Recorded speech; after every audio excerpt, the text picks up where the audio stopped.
ఒకప్పుడు ముత్యాల పగడాలతో మెరిసిపోయిన ఒక మహానగరం, ఆకాశాన్ని తాకే రాజభవనాలు, శత్రువులకి ఏమాత్రం చిక్కని అతిపెద్ద కోటగోడలు, అలాంటి ఒక అద్భుత ప్రపంచం కేవలం కొద్ది నిమిషాల్లోనే భయంకరమైన సముద్రపు అలల కింద సజీవ సమాధి అయిపోయింది. ప్రాణభయంతో పరుగులు తీసిన లక్షలాది మంది ప్రజల ఆర్తనాదాలు ఆ నీటి ప్రవాహంలో శాశ్వతంగా కలిసిపోయాయి. ఎన్నో వేల సంవత్సరాల పాటు అదొక కల్పిత కథ అని, మన పురాణాల్లో రాసుకున్న ఒక అబద్ధం అని ప్రపంచం మొత్తం నమ్మింది. కానీ ఆ సముద్రం అడుగున రహస్యంగా దాగి ఉన్న ఆ నగరం తన ఆనవాళ్లతో సహా ఇప్పుడు మళ్లీ బయటపడింది. ఆ నగరం మరేదో కాదు, సాక్షాత్తు ఆ శ్రీకృష్ణ పరమాత్ముడు తన చేతులతో నిర్మించిన ద్వారక. అసలు శత్రువులకే కాదు, మృత్యువుకు కూడా అంతుచిక్కని ఆ నగరం సముద్రంలోకి ఎలా జారిపోయింది? ఏ దేవుడైతే ఆ నగరాన్ని సృష్టించాడో ఆ దేవుడే దాన్ని ఎందుకు కాపాడుకోలేకపోయాడు? ఈ రోజు సముద్రం అడుగున దాగి ఉన్న ఆ అతిపెద్ద మిస్టరీని మనం ఛేదించబోతున్నాం. Hello friends, welcome to Mythoflix Telugu. ఈ రోజు నేను మిమ్మల్ని ఒక టైం మిషన్ లో వేల సంవత్సరాల వెనక్కి తీసుకెళ్లబోతున్నాను. శ్రీకృష్ణుడి ద్వారక అసలు ఎలా పుట్టింది? యాదవ వంశం ఎందుకు నాశనమయ్యింది? మరియు మన పురావస్తు శాస్త్రవేత్తలు ప్రాణాలకు తెగించి సముద్రం అడుగున ఆ నగరాన్ని ఎలా కనిపెట్టారు అనేది చాలా డీటెయిల్డ్గా మాట్లాడుకుందాం. ఒక్క క్షణం కూడా స్కిప్ చేయకుండా ఈ వీడియోని ఎండ్ వరకు చూడండి, ఎందుకంటే ఈ రోజు మీరు తెలుసుకోబోయే నిజాలు చాలా ఇంట్రెస్టింగ్గా ఉంటాయి. అసలు సముద్రం మధ్యలో ఒక నగరాన్ని నిర్మించాల్సిన అవసరం శ్రీకృష్ణుడికి ఎందుకు వచ్చింది? దీని వెనుక ఒక పెద్ద యుద్ధమే ఉంది. కృష్ణుడు తన మేనమామ కంసుడిని వధించిన తరువాత కంసుడి భార్యలు వాళ్ళ నాన్న అయిన జరాసంధుడి దగ్గరికి వెళ్లి కన్నీళ్లు పెట్టుకున్నారు. అల్లుడి మరణానికి రగిలిపోయిన జరాసంధుడు కృష్ణుడి మీద పగ తీర్చుకోవడానికి మథురా నగరం మీద ఒకసారి కాదు, 2 సార్లు కాదు, ఏకంగా 17 సార్లు దండయాత్ర చేశాడు. ప్రతిసారి కృష్ణుడు బలరాముడు అతన్ని చిత్తుగా ఓడించారు, కానీ చంపలేదు. ఎందుకంటే జరాసంధుడి చావు భీముడి చేతిలో రాసిపెట్టి ఉంది. కాబట్టే కృష్ణుడు అతన్ని చంపకుండా వదిలేశాడు. కానీ ఈ పదే పదే జరుగుతున్న దాడుల వల్ల మథురాలోని సామాన్య ప్రజలు బిక్కుబిక్కుమంటూ బ్రతకాల్సి వచ్చింది. తన ప్రజల కోసం ఒక సురక్షితమైన ప్రదేశం కావాలని ఆలోచించిన కృష్ణుడు ఎవరికీ అంత సులువుగా దొరకని సముద్ర తీరానికి చేరుకున్నాడు. అక్కడే సముద్ర దేవుడిని ప్రార్థించి తన ప్రజల కోసం కాస్త స్థలం ఇవ్వమని అడిగాడు. అప్పుడు ఆ సముద్ర దేవుడు చిరునవ్వుతో 12 యోజనాల భూమిని, అంటే సుమారు 162 కిలోమీటర్ల భూమిని దానం చేశాడు. వెంటనే కృష్ణుడు దేవతల శిల్పి అయిన విశ్వకర్మను పిలిపించి ఒక మహానగరాన్ని నిర్మించమన్నాడు. ఇంకేముంది, విశ్వకర్మ ఒక అద్భుతమైన మహానగరాన్ని కేవలం ఒక్క రోజులోనే నిర్మించాడు. ఆ నగరంలో ఏకంగా కొన్ని లక్షలకు పైగా పెద్ద పెద్ద రాజభవనాలు ఉండేవి. ఆ నగరానికి అన్ని వైపుల నుండి వెళ్ళడానికి విశాలమైన ద్వారాలు ఉండేవి. అందుకే దానికి ద్వారక అని పేరు పెట్టారు. అలా పుట్టిన ఆ స్వర్ణ ద్వారకలో యాదవులు ఎంతో సంతోషంగా ఏ లోటు లేకుండా జీవించడం మొదలుపెట్టారు. కానీ ఆ సంతోషం ఎక్కువ కాలం నిలవలేదు. ద్వారకా నిర్మించిన కొన్ని దశాబ్దాల తర్వాత కురుక్షేత్రంలో మహాభారత యుద్ధం జరిగింది. యుద్ధం ముగిశాక నేల మీద పడి ఉన్న తన 100 మంది కొడుకుల శవాలను చూసి గాంధారి గుండె పగిలేలా ఏడ్చింది. ఆ కడుపు కోత, ఆ బాధ ఒక్కసారిగా కట్టలు తెంచుకొని తీవ్రమైన కోపంగా మారింది. ఎదురుగా ఉన్న కృష్ణుడిని చూసి ఆ తల్లి ఒక భయంకరమైన శాపం పెట్టింది. కృష్ణ, నువ్వు తలుచుకుంటే ఈ ఘోరాన్ని ఆపగలిగేవాడివి, కానీ ఆపలేదు. ఈ రోజు నా కళ్ళ ముందే నా వంశం ఎలాగైతే నాశనం అయిపోయిందో, సరిగ్గా ఇప్పటికి 36 ఏళ్ల తర్వాత నీ యాదవ వంశం కూడా ఒకరినొకరు చంపుకొని ఇలాగే మొత్తం తుడిచిపెట్టుకుపోతుంది. నువ్వు ప్రాణంగా చూసుకునే నీ ద్వారకా నగరం ఆ సముద్ర గర్భంలో మునిగిపోతుంది అని శపించింది. 100 మంది కొడుకులను కోల్పోయిన ఒక తల్లి అంత ఘోరమైన శాపం పెడితే ఆ సృష్టి స్థితి లయకారుడైన కృష్ణుడు ఏమీ అనలేదు. కేవలం ఒక చిన్న చిరునవ్వుతో ఆ శాపాన్ని స్వీకరించాడు. ఎందుకంటే వినాశనం ఎప్పుడు ఎలా జరగాలో ఆయనకు ముందే తెలుసు. గాంధారి శాపం ఒకవైపు అయితే యాదవులు వాళ్ళ గోతిని వాళ్లే తవ్వుకోవడం ఇంకోవైపు. కానీ ఈ 35 ఏళ్ల కాలంలో యాదవులు మద్యానికి బానిస అవ్వడం, చెడు అలవాట్లను వ్యసనంగా మార్చుకోవడం చేస్తూ ఉంటారు. అయితే శ్రీకృష్ణుడు ఇవన్నీ గమనిస్తున్నా కూడా వాళ్ళను కావాలనే కరెక్ట్ చేయకుండా వదిలేస్తూ ఉంటాడు. 36వ సంవత్సరం మొదట్లో ఒకరోజు నారదుడు విశ్వామిత్రుడితో పాటు కొంతమంది మునులతో కలిసి శ్రీకృష్ణుడిని కలవడం కోసం ద్వారకా మహానగరంలో అడుగు పెడతాడు. అలా అడుగుపెట్టి అత్యంత సుందరమైన ద్వారకను అటూ ఇటూ చూస్తూ శ్రీకృష్ణుడి భవనం వైపు వెళ్తున్నప్పుడే సడన్ గా వాళ్ళ ముందు శ్రీకృష్ణుడి కొడుకైన సంబ ఒక గర్భిణీ స్త్రీలా వేషం వేసుకుని కొంతమంది యాదవులతో కలిసి, ఓ ఋషులారా, మీకు గతం, వర్తమానం, భవిష్యత్తు అన్నీ తెలుసు అని చెప్పుకుంటారు కదా, ఇది నా కడుపులో పెరుగుతోంది, ఆడపిల్ల మగపిల్లాడో చెప్పండి చూద్దాం అని ఎగతాళిగా నవ్వుతూ ఆ ఋషులను అవమానపరుస్తాడు. దాంతో ఆవేశం కట్టలు తెచ్చుకున్న ఆ ఋషులు, నీకు ఒక ఇనుప రోకలి జన్మిస్తుంది, ఆ రోకలి వల్లే మీ యాదవ వంశం మొత్తం భూస్థాపితమైపోతుంది అని శపించి తిరిగి వెనక్కు వెళ్ళిపోయారు. వాళ్ళు చెప్పినట్టే సంబాకి ఒక ఇనుప రోకలి పుట్టింది. భయంతో వణికిపోయిన యాదవులు ఉగ్రసేన మహారాజుకు ఈ విషయం చెప్పారు. ఆయన ఆ రోకలిని మెత్తటి పొడిగా దంచి సముద్రంలో పారేయమని ఆజ్ఞాపించాడు. వాళ్ళు అలాగే చేశారు. కానీ అందులో ఒక చిన్న ముక్క మాత్రం పొడిగా అవ్వలేదు. దాన్ని కూడా నీళ్ళలో విసిరేశారు. కర్మ అనేది ఎంత భయంకరంగా ఉంటుందంటే, ఆ సముద్రంలో కలిపిన ఇనుప పొడి అంతా అలల ద్వారా ప్రభాసా తీరానికి కొట్టుకొచ్చి పదునైన ఎరక అనే గడ్డిలా మొలిచింది. ఇక మిగిలిపోయిన ఆ ఇనుప ముక్కను ఒక పెద్ద చేప మింగేసింది.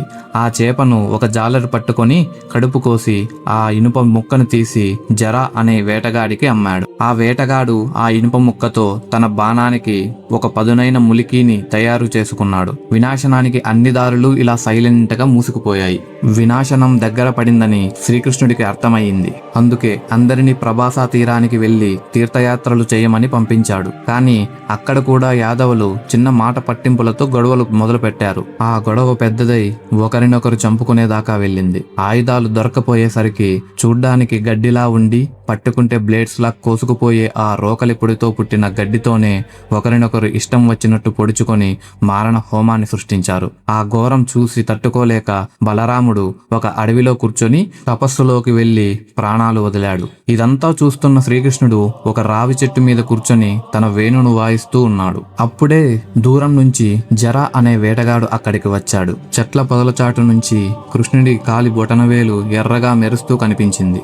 దాన్ని చూసి ఏదో జింక అని పొరబడిన ఆ వేటగాడు తన దగ్గర ఉన్న బాణాన్ని వదిలాడు. ఆ బాణానికి ఉన్నది ముందే ఆ చేప కడుపులో దొరికిన అదే ఇనుపు మొక్క. అంతేకాదు, రామాయణంలో వాలిని రాముడు చెట్టు చాటు నుంచి చంపాడు కదా, ఆ వాలియే ఈ జన్మలో జర అనే వేటగాడిగా పుట్టి తన పగ తీర్చుకున్నాడు అని చెప్తుంటారు. అలా శ్రీకృష్ణ పరమాత్ముడు తన అవతారాన్ని చాలించాడు. ఆయన కన్ను మూసిన మరుక్షణమే సముద్రం ఉప్పొంగింది.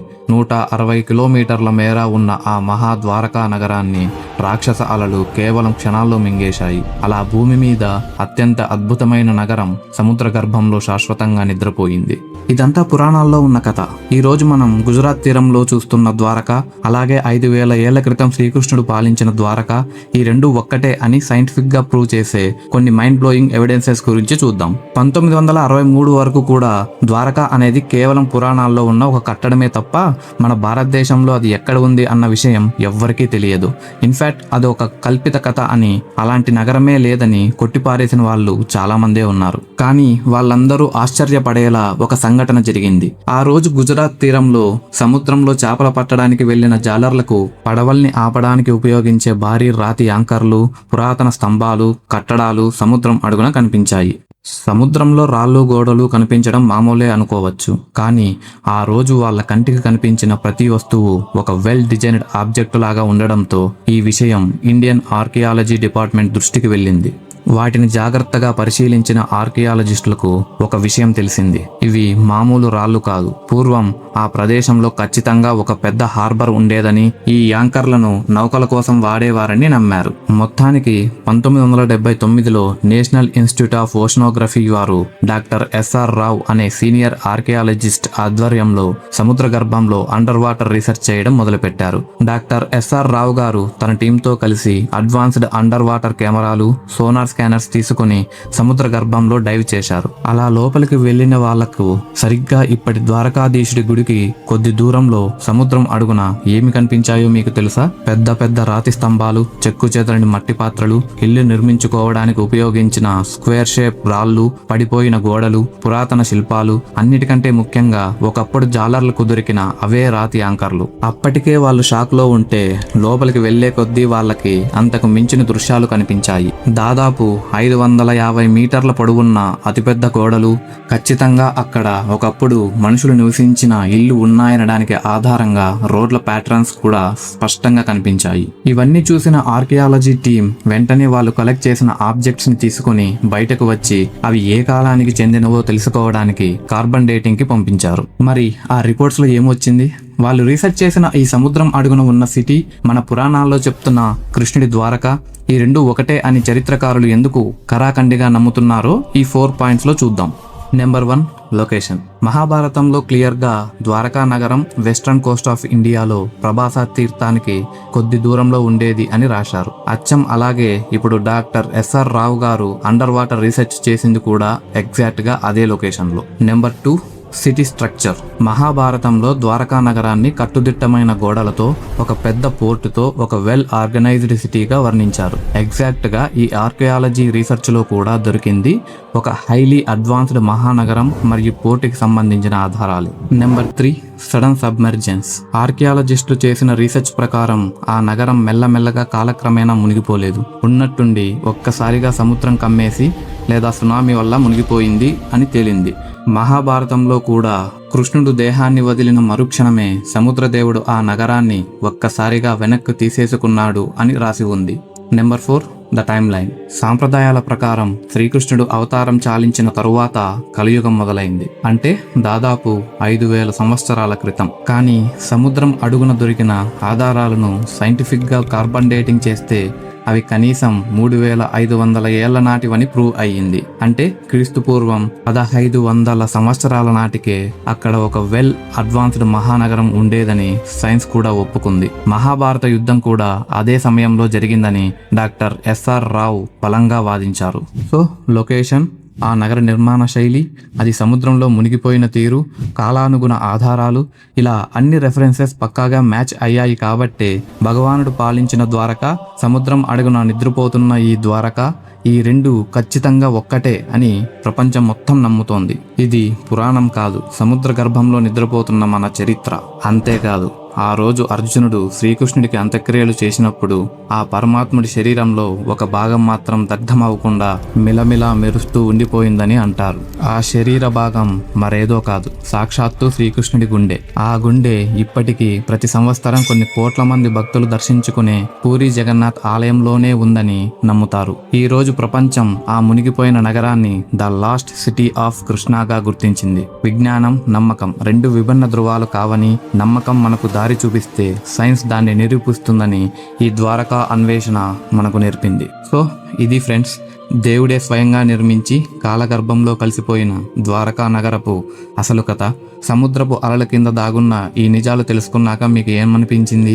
ఈ వీడియో కనుక మీకు నచ్చినట్లయితే, శ్రీకృష్ణుడి చరిత్ర మిమ్మల్ని ఆశ్చర్యపరిచి ఉంటే వెంటనే ఈ వీడియోకి ఒక లైక్ కొట్టండి. ఇలాంటి మరెన్నో మైండ్ బ్లోయింగ్ మిస్టరీల కోసం మన ఛానల్ని ఇప్పుడే సబ్స్క్రైబ్ చేసుకోండి. మళ్ళీ మరో అద్భుతమైన వీడియోతో మీ ముందుకు వస్తాను. Until then, bye.